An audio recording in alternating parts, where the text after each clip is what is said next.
Hi everybody, it's Nikki from Dutiful Dogs here. I'm sorry this video has taken so long to get out. I wanted to think carefully about the way I was going to present what I had to say, because it's an issue that's very important to me as a dog lover. So now, without further ado, let's talk about the long con.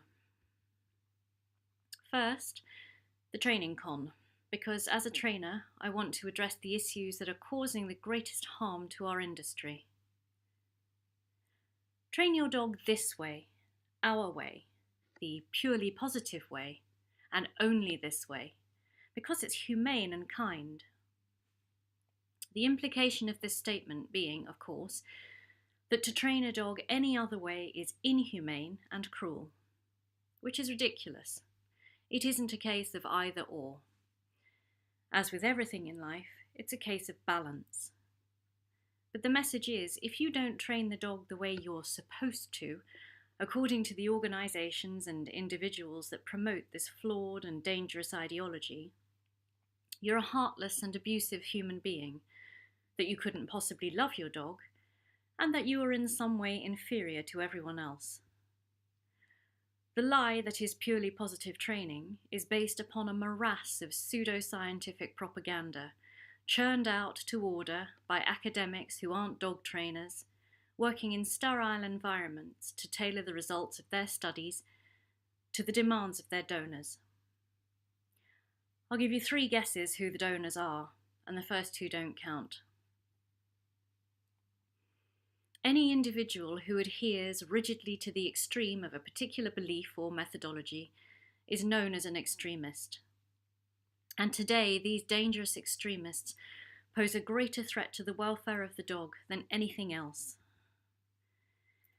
In a recent Facebook post, I used the word discipline.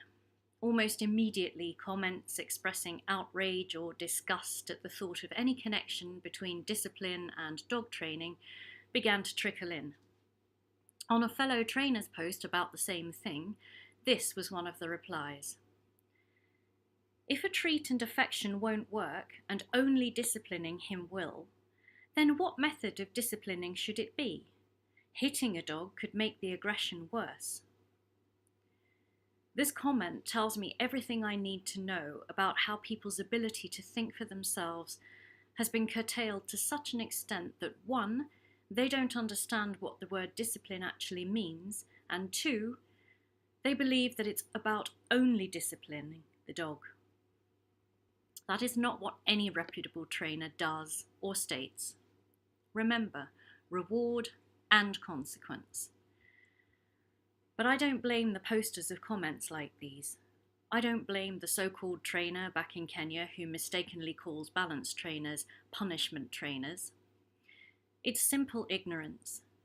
These people have been brainwashed by the massive purely positive industry to unquestioningly believe that any word that doesn't denote smiling unicorns and sparkling rainbows must be bad.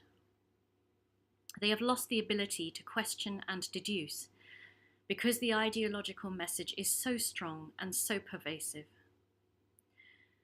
But discipline is simply what you use to achieve good results and great things. Discipline is what wins gold medals and puts men on the moon. That's all. The same outrage is these days expressed at the words force, pressure, threshold, and even no, to name but a few. These words have been hijacked and demonized. At the end of the day, they're just words with a myriad of meanings. But these poor, outraged souls have happily consumed the purely positive flavor aid without even checking the label. And it's only when they themselves end up with a dog whose behaviours can't be fixed by purely positive training, only managed, that they start to question, because they want to know where all their money is going. And that money is why all these organisations want you to fit into one uniform little box. It's best summed up using a Latin expression, one that is used somewhat appropriately, in regard to identifying crime suspects. Cui bono. Anyone who studied Latin at school will know what this means. It means to whose benefit. The term is interchangeable with qui prodest, meaning who profits? The answer is in the question. Profit, filthy lucre, market control. In one way or another, these organisations all benefit. How?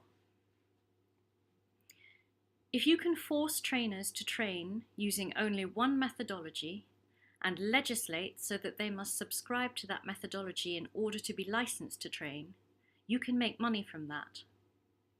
Of course, not only will those trainers have to conform to the new legislation, they will also have to pay for their licenses to train. Having brought all trainers to heel, pun intended, you can now turn your attention to dog owners and potential dog owners. And how do you target them? Aside from telling them what trainers and training methodology they are allowed to use, yes, allowed, the government will see to this eventually. You do it by telling them where, how, and from whom to purchase their dogs, and what equipment they are allowed to use, as well as, very helpfully, where to buy that equipment. This brings us neatly to the equipment con. Want to train your dog to walk nicely on leash? Easy! Buy a no-pull harness. You can get one from the same company that manufactures the head halter. Another device cleverly marketed as kind and gentle, even though it uses force, there's that word, to encourage, pressure the dog to move into a desired position.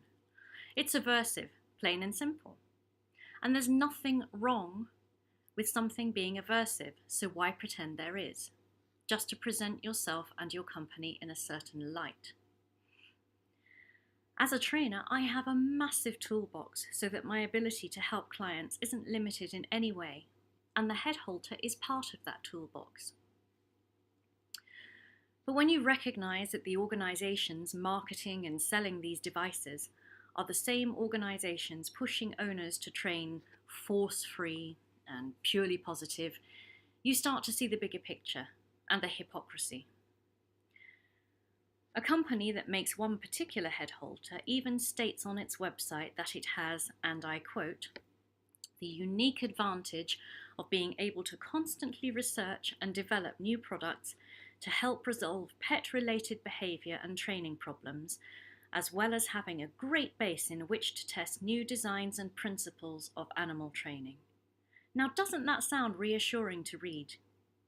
This company has your dog's best welfare interests at heart.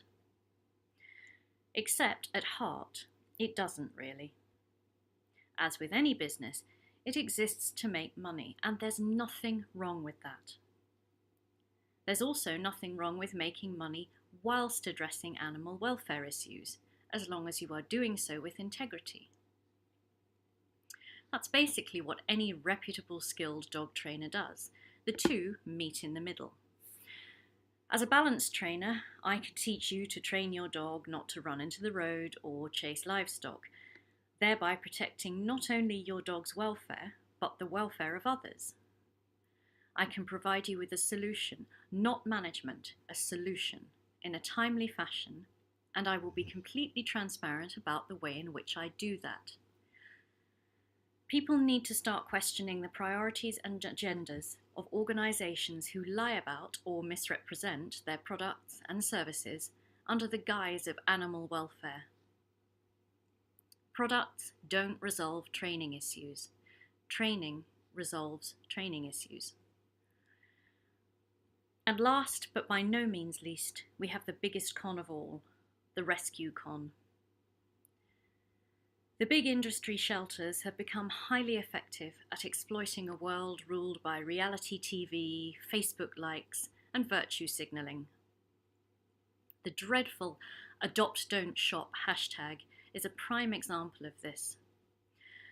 So is the never-ending stream of TV programmes about rescue dogs with vague and indeterminate backstories, scripted and narrated at a level more suited to preschoolers.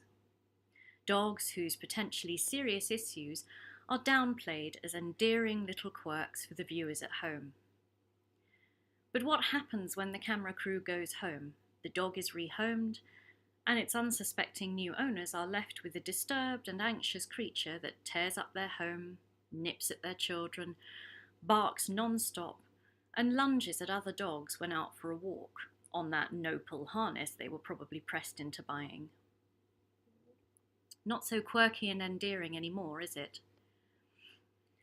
What happens is that the beleaguered owners struggle on regardless until either by some miracle they find a competent trainer who can help them sort their problems out quickly and effectively, or the dog is returned to the shelter, with all of its previous issues, plus a few bonus ones from the additional stress of being bounced from shelter to home and back.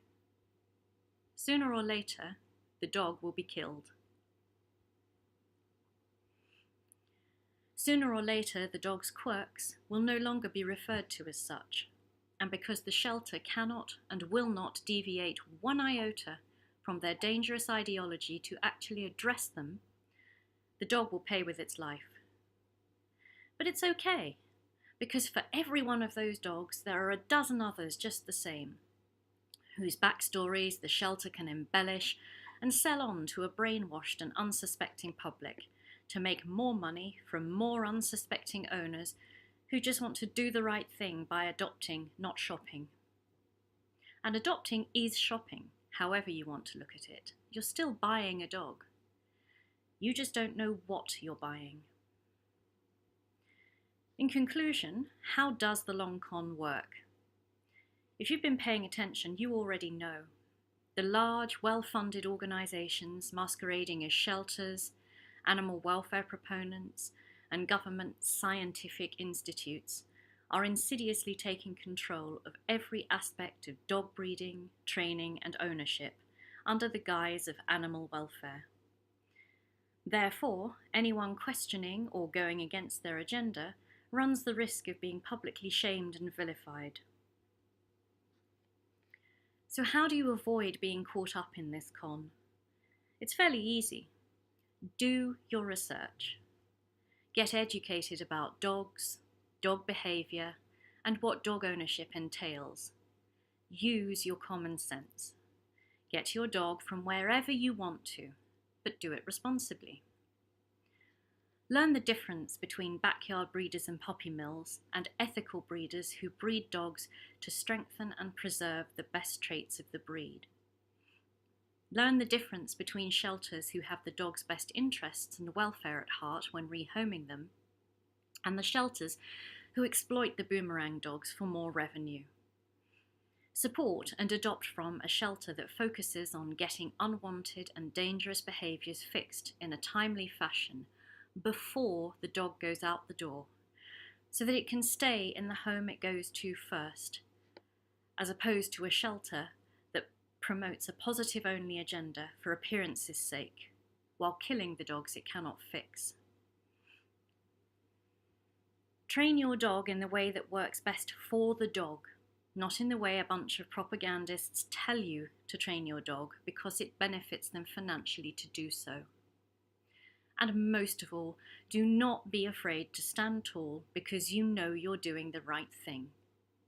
Stop caring what people you don't know and are never likely to meet think and say about you. I don't. I stand by what I believe and what I do. My work speaks for itself. I get trolled and abused on a daily basis on social media, and it's water off a duck's back. I delete, block, and move on. Do the same. It's quite liberating. Above all things, do what you do for the highest good of the dog, and you can't go wrong. Thanks for watching, folks.